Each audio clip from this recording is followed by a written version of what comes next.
मित्रांनो, एकंदर जुलै महिन्याला सुरुवात झाली आहे. अशा परिस्थितीमध्ये जुलै महिन्यामध्ये कोणकोणती पिके घ्यावीत की जेणेकरून कमीत कमी क्षेत्रामध्ये जास्तीत जास्त उत्पादन कसं घेता येईल याविषयीची संपूर्ण डिटेलमध्ये माहिती बघणार आहोत. त्याचबरोबर मित्रांनो, जुलै महिन्यामध्ये अशी कोणती पिकं आहेत की जेणेकरून त्यांची लागवड करून साधारणतः आपण 1.5 ते 2 लाखापर्यंत या येणाऱ्या 2-2.5 महिन्यामध्ये आपण उत्पादन कसं घेऊ शकतो याविषयीची संपूर्ण डिटेलमध्ये माहिती आपण आजच्या या व्हिडिओच्या माध्यमातून बघणार आहोत. तर नमस्कार मित्रांनो, स्वागत आहे तुमचं आपल्या या यूट्यूब चॅनलवर. मित्रांनो, चॅनलवर जर तुम्ही नवीन आला असाल तर चॅनलला सबस्क्राईब करा आणि बेल आयकॉनवर क्लिक करायला विसरू नका. तर मित्रांनो, जुलै महिन्यामध्ये त्या पिकांची लागवड करून जबरदस्त उत्पादन देण्याची क्षमता असलेल्या पिकांमध्ये नंबर 1चं जे पीक आहे मित्रांनो, ते म्हणजे मित्रांनो गिलके. एकंदर मित्रांनो, जुलै महिन्यामध्ये गिलक्याची लागवड करून येणाऱ्या काळामध्ये चांगल्या प्रकारे बाजारभाव हा गिलक्याला मिळत असतो.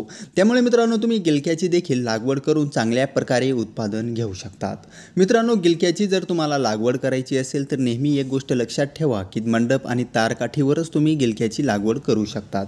कारण की मित्रांनो, गिलक्याची लागवड जर आपण जुलै महिन्यामध्ये जर करत असाल तर येणाऱ्या काळामध्ये थ्रिप्स असेल, त्याचबरोबर मावा असेल, तुडतुडी असेल, त्यामध्ये सगळ्यात महत्त्वाची डोकेदुखी म्हटल्यानंतर पांढरी माशी वगैरे असेल, त्याचबरोबर कोळी असेल, शिवाय फळमाखी देखील मोठ्या प्रमाणावर गिलक्याला त्रासही देत असते. त्यामुळे मित्रांनो, एकंदर तुम्ही गिलक्याची लागवड करत असताना एकतर तारकाठीवर लागवड करा, एकतर मंडप पद्धतीने तुम्हाला गिलक्याची लागवड करायची आहे. मित्रांनो, जुलै महिन्यामध्ये गिलक्याची लागवड करत असताना गिलक्याची टॉप व्हरायटीचा जर आपण विचार केला तर व्हीएनआर कंपनीची अलोक नावाची जी व्हरायटी येते ती देखील अत्यंत नावाजलेली व्हरायटी आहे, उत्पादनाला चांगली आहे. त्याचबरोबर मित्रांनो, इंडस्ट्रीन कंपनीची 1757 ही देखील गिलक्याची अत्यंत नावाजलेली व्हरायटी आहे, अभिजित व्हरायटी आहे. या व्हरायटींची तुम्ही एकंदर लागवड करून गिलक्याचं जबरदस्त उत्पादन तुम्ही घेऊ शकतात. त्याचबरोबर मित्रांनो, एक विशेष म्हणजे गिलक्याची लागवड करत असताना सर्वसाधारण 2 गल्लीतील अंतर हे 6 फूट ठेवणं गरजेचं आहे. त्याचबरोबर मित्रांनो, 2 झाडातील अंतर 3 फूट ठेवणं गरजेचं आहे. मित्रांनो, अशा परिस्थितीमध्ये जर तुम्ही गिलक्याची लागवड जर केली तर चांगल्या प्रकारे तुम्ही गिलक्याचं देखील उत्पादन घेऊन येणाऱ्या काळामध्ये 2-2.5-3 लाखापर्यंत तुम्ही उत्पादन घेऊ शकतात. त्याचबरोबर मित्रांनो, नंबर 2चं जे पीक आहे ते म्हणजे मित्रांनो वेलवर्गीय आहे. त्याचा देखील चांगल्या प्रकारे बाजारभाव असतो. त्याचबरोबर पावसाळ्यात मोठ्या प्रमाणावर मागणी देखील असते.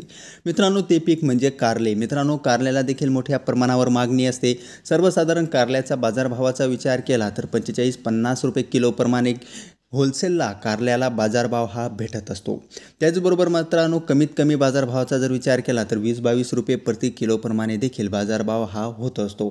त्या अनुषंगाने मित्रांनो, तुम्ही जुलै महिन्यामध्ये जरी कारल्याची लागवड केली तरी येणाऱ्या काळामध्ये चांगल्या प्रकारे बाजारभाव हा कारल्याला भेटत असतो. त्यामध्ये मित्रांनो, सगळ्यात महत्त्वाची गोष्ट म्हटल्यानंतर कारल्याची लागवड करत असताना देखील मंडप असेल किंवा तारकाठी असेल या विधीनेच तुम्हाला कारल्याची लागवड करणं गरजेचं असतं. मित्रांनो, कमीत कमी क्षेत्रामध्ये जास्तीत जास्त उत्पादन हे कारल्या पिकापासून आपण घेऊ शकतो.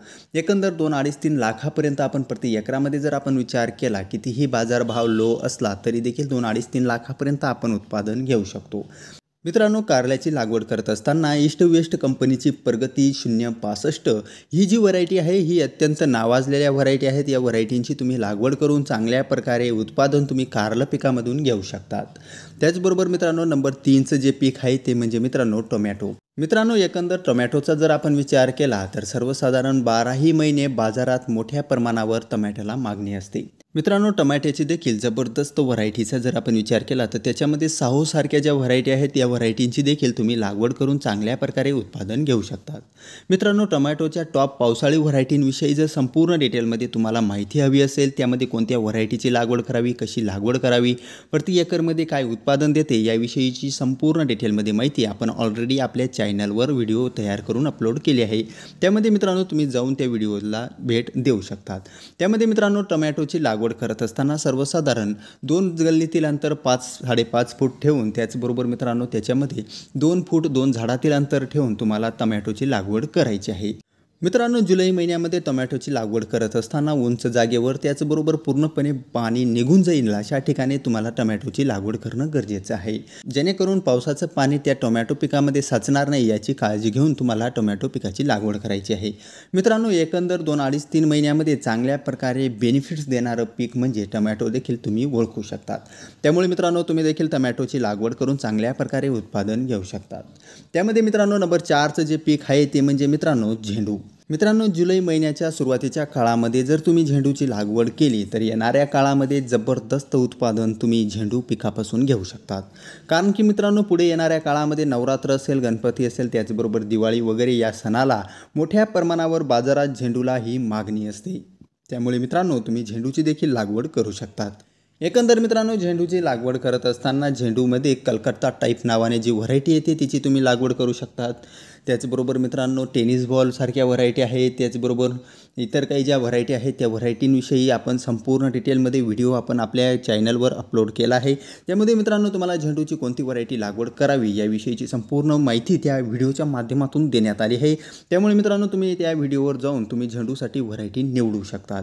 त्याचबरोबर मित्रांनो, झेंडूची लागवड करत असताना साधारणतः 5 बाय 1.5 फूट असेल, 5 बाय 2 फूट असेल, 4 बाय 1.5 फूट, 4 बाय 2 फूट अशा परिस्थितीमध्ये तुम्ही झेंडूची लागवड ही करू शकतात. मित्रांनो, झेंडूचा एकंदर बाजारभाव हा चांगल्या प्रकारे येणाऱ्या काळामध्ये असल्यामुळे तुम्ही कमीत कमी म्हणजे शॉर्ट टर्म 60 ते 65-70 दिवसामध्ये तुम्ही कमीत कमी 2-2.5 लाखापर्यंत उत्पादन प्रति एकरामध्ये झेंडूचं देखील घेऊ शकतात. त्याचबरोबर मित्रांनो, नंबर 5वं जे पीक आहे ते म्हणजे मित्रांनो फ्लावरला देखील मोठ्या प्रमाणावर मागणी ही बाजारात असते. त्यामुळे मित्रांनो, फ्लावरची देखील तुम्ही लागवड करून चांगल्या प्रकारे उत्पादन घेऊ शकतात. मित्रांनो, फ्लावर लागवड करत असताना 15-22 सारख्या ज्या व्हरायटी आहेत ज्या पावसाळ्यामध्ये येतात त्या व्हरायटींची देखील तुम्हाला लागवड करायची आहे. एकंदर फ्लावरचा बाजारभावाचा जर विचार केला तर कमीत कमी 8, 10, 12 रुपयापासून तर जास्तीत जास्त 25-30 रुपये प्रति किलो प्रमाणे बाजारभाव हा फ्लावरला भेटत असतो. त्यामुळे मित्रांनो, फ्लावरची लागवड करत असताना तुम्ही जुलै महिन्याच्या सुरुवातीला किंवा जुलै महिन्याच्या एंडिंगला देखील तुम्ही फ्लावरची लागवड करून कमीत कमी क्षेत्रामध्ये जास्तीत जास्त उत्पादन तुम्ही घेऊ शकतात. मित्रांनो, 7व्या क्रमांकाचं जे महत्त्वाचं पीक आहे ते म्हणजे मित्रांनो मिरचीला बाजारात 12ही महिने मोठ्या प्रमाणावर मागणी असते. एकंदर जुलै महिन्यामध्ये जर तुम्ही पडत पावसात जर मिरचीची लागवड केली तर येणाऱ्या काळामध्ये चांगल्या प्रकारे जबरदस्त बाजारभाव तुम्ही मिरची पिकाला घेऊ शकतात. एकंदर मित्रांनो, मिरची पिकाचा जर विचार केला G4 सेगमेंटमध्ये असलेल्या मिरचींची जर तुम्ही लागवड केली एकंदर 25 रुपयापासून तर जास्तीत जास्त 45 रुपये 50 रुपये प्रति किलोने मिरचीला बाजारभाव हा लोकल मार्केटमध्ये जात असतो. त्यामुळे मित्रांनो, तुम्ही मिरचीची देखील लागवड करून चांगल्या प्रकारे उत्पादन घेऊ शकतात. मिरचीच्या टॉप व्हरायटींचा जर आपण विचार केला तर त्याच्यामध्ये तलवार असेल, त्याचबरोबर अग्नी, ज्वाला असेल, यासारख्या ज्या व्हरायटी आहेत यासारख्या व्हरायटींची तुम्हाला लागवड करून चांगल्या प्रकारे उत्पादन तुम्ही घेऊ शकता. एकंदर मित्रांनो, जुलै महिन्यामध्ये तुम्हाला ही जी पिकं सांगितली या पिकांची लागवड करून चांगल्या प्रकारे तुम्ही उत्पादन घेऊ शकतात. मित्रांनो, या पिकांचा बाजारभावाचा एकंदर आपण जर विचार केला तर सगळ्यात महत्त्वाची गोष्ट म्हटल्यानंतर आवक जर मोठ्या प्रमाणावर या पिकांची वाढली तर ऑटोमॅटिक बाजारभाव हा कमी होत असतो. परंतु मित्रांनो, जर याची आवक घटली तर बाजारभाव हा मोठ्या प्रमाणावर भेटत असतो. त्यामुळे मित्रांनो, बाजारभावाची कुठल्याही प्रकारची निश्चितता ही राहत नाही. तर मित्रांनो, तुमच्या जबाबदारीने या पिकांची लागवड करणं गरजेचं आहे. मित्रांनो, हा व्हिडिओ जर तुम्हाला इन्फॉर्मेटिव्ह वाटला असेल चॅनलला सबस्क्राईब करा आणि बेल आयकॉनवर क्लिक करायला विसरू नका. त्याचबरोबर मित्रांनो, या व्हिडिओ संबंधित तुम्हाला काही शंका असेल, त्याचबरोबर काही विचारायचं असेल तर तुम्ही कमेंट बॉक्समध्ये विचारू शकता. 100% उत्तर तुम्हाला त्या ठिकाणी दिलं जाईल.